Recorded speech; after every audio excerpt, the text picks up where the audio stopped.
Karoline Leavitt, his press secretary, the woman who keeps insisting Trump didn't draw this or sign this in 2003, she was 5 years old. She was too young even for Jeffrey Epstein in 2000. Though Kimmel did something almost no one would willingly do. He spent 3 full weeks digging through White House press briefing transcripts, which honestly sounds like a punishment more than research. But buried in all that repetition, he uncovered a pattern. Something subtle at first, almost invisible, but once you notice it, it sticks with you and refuses to fade.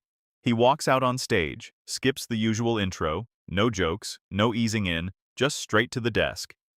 Then he lays out 7 sheets of paper, spreading them carefully like a magician revealing cards.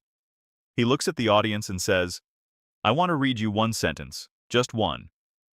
He explains that this exact sentence showed up in 7 different White House briefings across different days, different reporters, completely different topics, and yet somehow it was identical every single time. The audience leans in before he even begins. That tension alone pulls everyone in. He reads the sentence slowly, deliberately. Then he lifts the first page. He reads the question, something unrelated.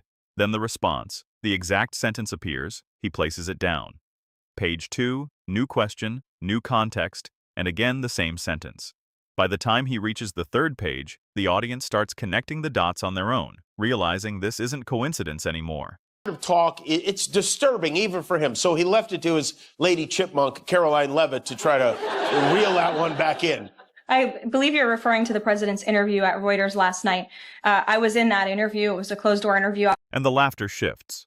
There's a sharper edge to it now, the kind that comes when humor and discomfort collide at the same time. It's no longer just amusement. There's recognition in it. Page 4. Then page 5. Kimmel keeps the pace steady, never rushing, never letting the moment slip away. He reads each question in full so the contrast becomes undeniable, almost impossible to ignore. A question about tariffs, same sentence. A question about Iran, same sentence. A question about Epstein, again, the exact same line, unchanged. When he reaches the 7th page, he repeats the process one last time just as carefully. Then he lays it down with the others. 7 pages, all visible, each carrying that identical response. He places both hands across them, pauses, and looks out at the audience, letting the silence do some of the work. Then he carefully clarifies his point. He says he's not accusing her of lying. Instead, he explains that when one pre-written sentence is used to answer completely unrelated topics, tariffs, war, scandals, policy, it wasn't crafted to address any of those questions specifically. It was designed to avoid them altogether. And that realization lingers. The president was simply joking. He was saying, we're doing such a great job. We're doing everything the American people thought. Maybe we should just keep rolling. But he was speaking facetiously. A word he can neither spell nor define. He was joking. He was joking. He was joking.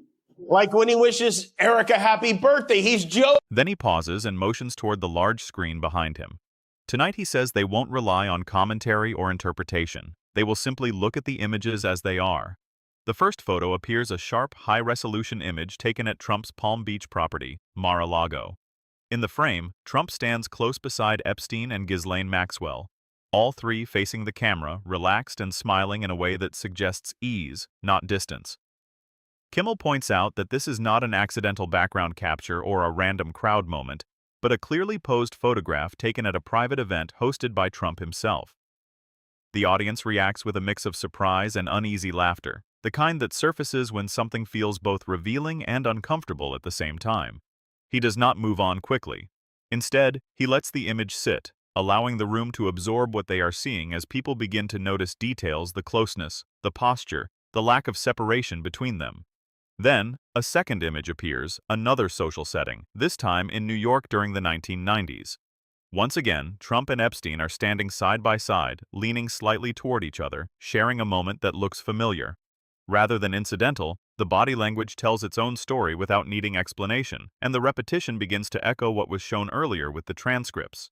Kimmel remains calm, measured, and controlled, avoiding dramatic commentary, and instead focusing attention on what is directly visible, guiding the audience without telling them what conclusion to reach. The laughter begins to fade, replaced by a quieter, more reflective energy. As the room processes what is in front of them, he briefly gestures back to the first image, reinforcing that this is a clear captured moment, not something taken out of context, then returns to the second image, allowing both to exist together in the same space, creating a visual pattern across time and setting. Without raising his voice or shifting tone, he reinforces the idea that sometimes the strongest point comes not from what is argued, but from what is simply shown. The audience remains still more focused now than reactive as the weight of the images settles in and lingers in a way that extends beyond any single line or punch.